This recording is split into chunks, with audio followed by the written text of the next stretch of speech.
नमस्कार दोस्तों आज जिस स्टॉक की चर्चा आपके सामने करने वाला हूं उस स्टॉक का नाम है NSDL यानी नेशनल सिक्योरिटीज डिपॉजिटरी लिमिटेड। और देखिए यहाँ पर जो हम चर्चा करने वाले हैं ना कि भाई NSDL में कि आप लगभग अभी 3:26 है, ऑलमोस्ट बंद होने वाला है मार्केट। स्टॉक आपको दिख रहा होगा 0.85% की ये तेज़ी दिखा रहा है। लेकिन अगर मैं आपको दिखाऊं, और याद रखिएगा Q4 के नंबर NSDL ऑलरेडी शो कर चुका है और उसके बाद कोई भी तेज़ी नहीं बल्कि उल्टा आपको दबाव देखने को मिल रहा है। पिछले अगर मैं एक महीने में लेके जाऊं तो फ्रॉम हाइज ऑलमोस्ट 6.5% ज़्यादा ये स्टॉक टूट चुका है। और Q4 के बाद लोग ये सोच रहे हैं कि भाई रेवेन्यू तो ज़बरदस्त जंप है कंपनी की, फिर भी मार्जिन में प्रेशर क्यों आ रहा है, वो कौन सी चीज़ है जो कंपनी को हर्ट कर रही है, क्या ऑलमोस्ट 45 to 48 टाइम्स के बीच में जो पी है क्या वो जस्टिफाई करता है। इन तमाम चीज़ों में चर्चा करूंगा क्योंकि देखो at the end of the day अगर आप लॉन्ग टर्म में देखोगे तो चाहे वो NSDL हो या CDSL हो, दोनों ही मैं कहूँगा बहुत ही अच्छी कंपनीज है। लेकिन जैसा आपने देखा है पिछले CDSL में चर्चा की है तो उसके बाद NSDL को लेकर के बहुत चर्चा थी, तो मुझे लगा इसके ऊपर वीडियो बनाना चाहिए और मैं आपके सामने ज़रूर लेके आऊँगा। आपसे रिक्वेस्ट है इस वीडियो को लाइक कीजिएगा, सब्सक्राइब का बटन ज़रूर दबाइएगा। और देखिए कई बार सवाल ये होते हैं कि भाई हम जो बहुत सारे जो आप कह सकते हैं वीडियो की रिक्वेस्ट होती है वो बनाया क्यों नहीं जाता है, क्योंकि देखिए बहुत ही ज़्यादा आप कह सकते हैं बिजी शेड्यूल होता है। जितनी कोशिश करता हूँ मैं लाने की जितने स्टॉक के ऊपर चर्चा कर सकता हूँ लाने की कोशिश करता हूँ। और हाँ, इसके साथ साथ कुछ मेंबर स्पेशल वीडियो बनाने पड़ते हैं, चाहे कुछ इंपॉर्टेंट क्वार्टरली नंबर जो हैं जो हम यहाँ चर्चा नहीं करते उसकी इन डेप्थ में वहाँ करना पड़ता है। कहाँ पर जो ब्रोकरेज रिपोर्ट है वो बहुत अच्छी आई है उसकी चर्चा हम लोग मेंबर्स ओनली में करते हैं, और भी बहुत कुछ होता है।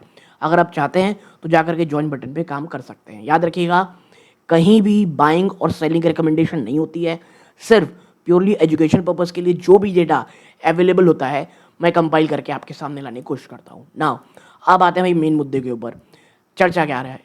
देखो सिंपल चीज़ है, अगर हम Q4 की चर्चा करें यहाँ पे तो आपको दिखेगा ग्रोथ तो हो रही है लेकिन उसके लिए खर्चा भी उतना ही लग रहा है।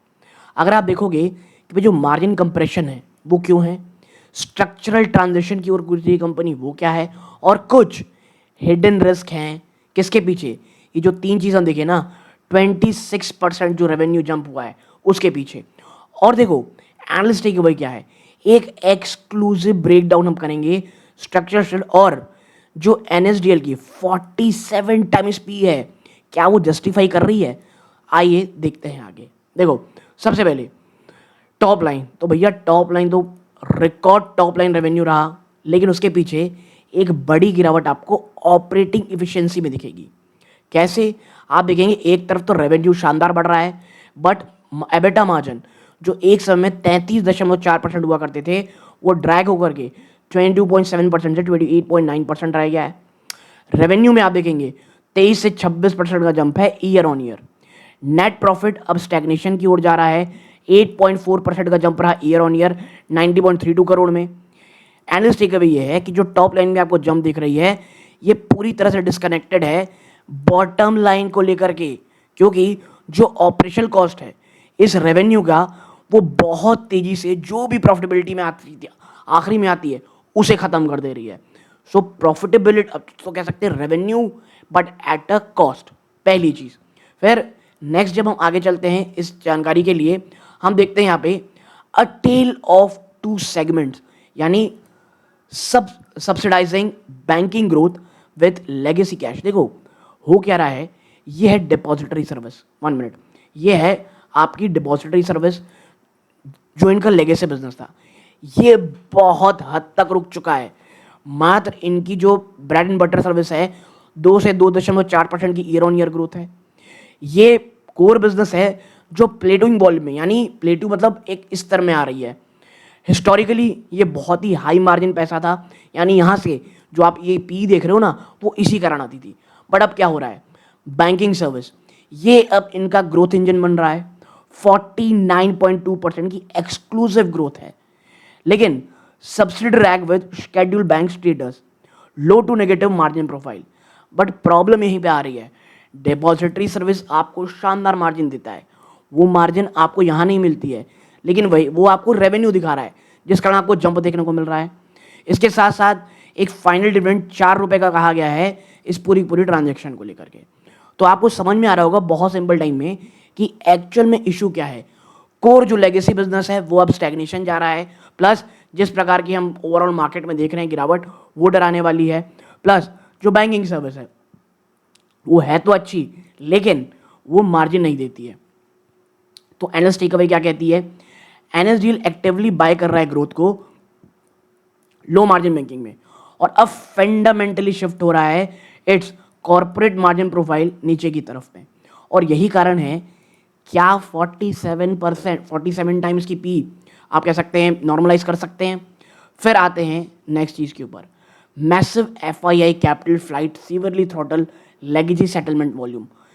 एफआईआई जो आप एक मुश्त में जो आप देख रहे हो ना ड्रेन हो गया, वो बहुत बड़ा प्रॉब्लम था। कैसे, आइए देखते हैं। देखो कैपिटल ड्रेन 20 बिलियन डॉलर की एफआई आउटफ्लो है पहले 4 मंथ ऑफ 2026 में। सिर्फ अब जो रिकॉर्ड ब्रेकिंग एग्जिट हो रही है फॉरेन इन्वेस्टर की अप्रैल मई में, वो पूरी तरह से न्यूट्रलाइज कर दे रही है जो कोर सेक्टर की प्राइमरी रेवेन्यू ड्राइवर थी। ठीक है, यानी transaction based revenue, settlement fees, ये पूरी तरह से खत्म। फिर 2 से 2.5% डिपॉजिटरी ग्रोथ आपको यहाँ पे देखने को मिल रही है। यानी एनएसडीएल का जो कोर लेगेसी इंजन था वो बहुत ज़्यादा सेंसिटिव होता है ग्लोबल कैपिटल फ्लो में। यानी इसका मतलब यह है जैसे ही एफआईआईज आप सुनेंगे एंट्री करने की कोशिश कर रहे हैं, जैसे ही आप देखेंगे एफआईआईज बड़ी तेजी से एंटर कर रहे हैं, ये तमाम चीज़ें, क्योंकि देखो अभी इनका जो ब्रेड एंड बटर है वो इनका यही बिजनेस है डिपॉजिटरी बिजनेस, वो वापस से ऊपर आएगा, चीज़ें फिर बहुत तेजी से होंगी। तो कंपनी अगर आप एनएसडीएल में देखना चाहते हैं कि बेस्ट रिकवरी कब होगी, जब एफआईआईज बहुत अच्छे तरीके से आएंगे। ठीक है, नाउ नेक्स्ट हम आगे बढ़ते हैं, चर्चा करते हैं यहाँ पे। तो भाई देखो, dominance in institutional custody fail to translate to retail account readership. अब हो क्या रहा है, कंपनी जो एनएसडीएल है इंस्टीट्यूशनल कस्टडी में इनका मार्केट शेयर है, मतलब market share value of custody utter dominance institutional asset 86.1% में है। ठीक है, number of active demand accounts, देखो ये बहुत तेजी से पीछे चलता है सीडीएसएल में अगर आप हाई वॉल्यूम रिटेल एक्विजिशन करोगे। एनएसडीएल ओन इंस्टीट्यूशनल एसेट, ठीक है, इंस्टीट्यूशनल के एसेट एनएसडीएल के पास हैं, बट ये लगातार लूज कर रहा है high volume retail account war linear period to CDSL. ठीक है, तो रिटेल में आप देखोगे बुरी हालत है, लेकिन इंस्टीट्यूशन में कंपनी की शानदार डोमिनेंस है। ओके, नाउ फिर हम जब आगे बढ़ते हैं हम देखते हैं unpacking the 30% surge in operating expense. एक और सरदर है कंपनी के लिए, वो है ऑपरेटिंग एक्सपेंस, 30% का जंप आया है। ठीक है, आप देखेंगे यहाँ पे ऑपरेटिंग कॉस्ट एक्लेशन, अब ये क्यों बढ़ गया है भाई साहब 30% का। देखो पेरेंट डिपॉजिटरी कैश फ्लो ये सीधा, और टेक्नोलॉजी इंटीग्रेशन एपीआई डेवलपमेंट, इसमें बहुत पैसा खर्चा करना पड़ रहा है। और दोनों को ही जो टेक्नोलॉजी एडवांसमेंट एपीआई डेवलपमेंट करना पड़ रहा है, प्लस जिस तरह से अटैक्स होते हैं कंपनी को बहुत ही ज़्यादा सेफ रहने के लिए हाई टेक्नोलॉजी लगातार निवेश करना है, ये तमाम चीज़ें मिलकर के खर्चे पैदा कर रही हैं। फिर subsidy expansion, protein ego acquire 4.9% stake for 30.2 crore rupees. Protein ego में ऑलमोस्ट 5% का इसमें स्टेक उठाया। एनएसडीएल पेमेंट बैंक धीरे धीरे बढ़ रहा है। तो ये दोनों ही चीज़ ना अभी ग्रोथ फेज में है, तो ये भी आप देखेंगे प्रेशर पैदा कर रही हैं। ठीक है, तो ये आप देख रहे होगे तमाम चीज़ें हैं। ओके ना, अब बढ़ते हैं हम लोग आगे और नेक्स्ट चीज़ में चर्चा करते हैं। Legacy infrastructure strain under the weight of high frequency API traffic. अब ये जितना सुनने में डेंजरस है, आप यहाँ चर्चा करते हैं। देखो सबसे पहला operational impact, high frequency banking server load overwhelming legacy depository server. हो क्या रहा है, इनके पास बहुत पुराने सर्वर्स हैं जो पुराने चीज़ों में काम करते हैं, लेकिन जिस तरह बैंकिंग के साथ ऐसी प्रॉब्लम होती है, बहुत ही हाई फ्रिक्वेंसी बैंकिंग सर्वर्स बहुत ज़्यादा लोड लेते हैं जो इनके इन लेगेसी डिपॉजिटरी सर्वर नहीं झेल पाते। फिर regulatory risk, exponentially increasing SEBI scrutiny, अगर सिस्टम रेलिबिलिटी कंटिन्यू टू फॉल्टर, जो बीच बीच में हम सुनते रहते कभी कभी होता रहता है, तो ये एक चीज़ है जिसके लिए उन्हें लगातार प्रेडिक्ट करना है और बहुत खर्चा करना है। मार्केट रिएक्शन, आईसीआईसीआई सिक्योरिटी ने तो भाई साहब सीधे डाउनग्रेड कर दिया और टारगेट प्राइस को 28% कट करके 840 रुपये कर दिया। और एनालिस्ट टेक अवे ये है कि जो अप्रैल है, मल्टी डे आउटेज जो हमको देखने को मिला, अप्रैल में देखने को मिला, वो एक कंफर्म करता है एनएसडीएल का जो लेगेसी टेक है वो करेंटली एक मटेरियल लाइबिलिटी है। और ये जस्टिफाई करता है एग्रेसिव ब्रोकर डाउनग्रेड, यानी जिस तरह की टेक्नोलॉजी आपको बैंकिंग के लिए चाहिए वो इनका जो लेगेसी बिजनेस था डिपॉजिटरी का, जो कि लो फ्रिक्वेंसी उतना नहीं चलता था, वो आउटडेटेड है और उसका असर हमको बीच में देखने को मिलता है। ये एक बड़ी शानदार चीज़ है। फिर हम आगे आते हैं, the threat radar maps immediate operating strain. देखो ये चर्चा कोई नहीं कर रहा है, क्या है वो? Immense timeline far to near, the Karvy liability 1435 crore का क्लेम है भाई साहब।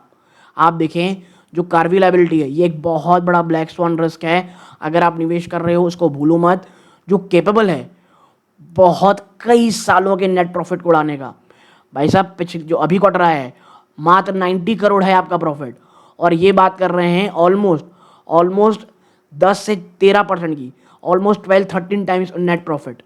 ठीक है, कार्वे लाइबिलिटी जो है वो रिस्क है capable of wiping multiple year of profit. कार्वा calls litigation to the Karvy CR जो नैन begin looking all of the Karvy liability strategic it's 1435 crore और the first mention directly litigation remains cover in the profit. भैया देखो ये थोड़ा print गलत हुआ है। सिंपल चीज़ ये है कि कंपनी ये कह रही है आप कहाँ से लाओगे, ठीक है आप ये कह सकते हो भाई हम जीत जाएंगे, इट्स ओके, लेकिन आप कैसे करोगे? इट टेक बहुत ज़्यादा अमाउंट है, तो आप निवेश कर रहे हो इसको ध्यान से रखो। एफआई लगातार निकल रहे हैं, ऑपरेशनल एक्सपेंस 30% ज़्यादा बढ़ चुके हैं, टेक डिस्क्रप्शन है, और जिस तरह से अप्रैल में यहाँ बहुत बड़ा डिस्क्रप्शन देखो एनएसडीएल में, ऐसे भी कभी भी आपको नोटिस भेज सकता है।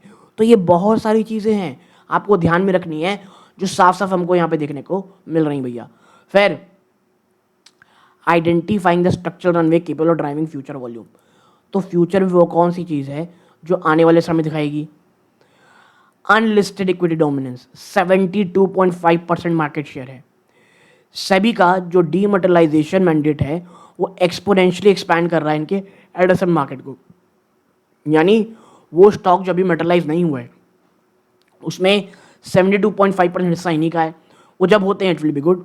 The physical to digital window, अब फरवरी 2026 से 2027 में सेबी का मैंडेट है, यानी तब तक आप एक बहुत बड़ा वॉल्यूम आते दिखोगी रिटेल का या तमाम जिनके भी चीज़ होगा, वो बहुत पॉजिटिव रिफ्लेक्ट करेगा एनएसडीएल में। फिर लास्ट एफपीआई रैम्प अप, भाई जैसे ही पोर्टल अपग्रेड होंगे एपीआई इंटीग्रेशन बढ़ेगा, चीज़ें ठीक होंगी और एफआईज की वापसी होगी, इट विल बी ग्रेट। ठीक है, तो भाई 72.5% होल्ड है कंपनी का, जैसे मैंने कहा एनएसडीएल का। तो ये तमाम प्रकार चीज़ें। अब क्या how can you justify 47 time multiple Amaze fro profound structural transaction? आप कैसे करोगे भाई साहब? तो देखो पॉजिटिव, अगर आप वैल्यूएशन में देखोगे पलड़ा आपको भारी दिखेगा इन चीज़ों का। 22.7% का मार्जिन ड्रॉप हो चुका है, 14 से 35 करोड़ का काव्या का ब्लैक स्वॉन इन्वेंट है, लेगेसी डेट टैप है, टेक डेट है, और एफपीआई का मास एक्सोडस है। बहुत बड़ी प्रॉब्लम है उसके सामने। अब भाई आप क्या बैट कर रहे हो? 72.5% अनलिस्टेड शेयर का market share, scheduled bank status इनको मिल जाएगा, और फरवरी 2026 में जो डीपैट की विंडो थी, आप ये कह सकते हो विंडो है, वो कहीं ना कहीं समाप्त हो रही है। तो the scale tilde heavily towards risk. तो ये जो चीज़ है भाई साहब, ये आप कहोगे बहुत ज़्यादा, आप ये कह सकते हो प्रॉब्लमेटिक होती दिखाई दे रही है। ठीक है, तो फरवरी 2027 तक क्या चीज़ें होंगी हमको देखना पड़ेगा।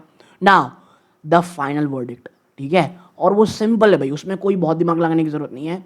एक बहुत ही पेनफुल ट्रांजेक्शन से requiring immediate operational discipline, management को बहुत डिसिप्लिन होना पड़ेगा, अपने ऑपरेशन कॉस्ट को कम से कम करना पड़ेगा। हम जो कंपनी है मुझे ऐसा लगता है कहीं ना वो डिविडेंड भी और धीरे करने शुरू करेंगी। क्यों? ग्रोथ आपका डिसेप्टिव है, बैंकिंग एक्सपेंशन टॉप लाइन तो बढ़ा रहा है, एबिट एफिशिएंसी को पूरी तरह से खत्म कर दे रहा है, रिस्क एसिमेट्रिक है, टेक ग्लिचेस लगातार आ रहे हैं, वो अनरिजॉल्व हैं, और कारवे लिक्विडिटी यानी और 1435 करोड़ का आपके पास है, तो शॉर्ट टर्म में ना अपसाइड बहुत लिमिटेड है। वैल्यूएशन आई 47 टाइम्स पी में हो, हाईली वनरेबल हो।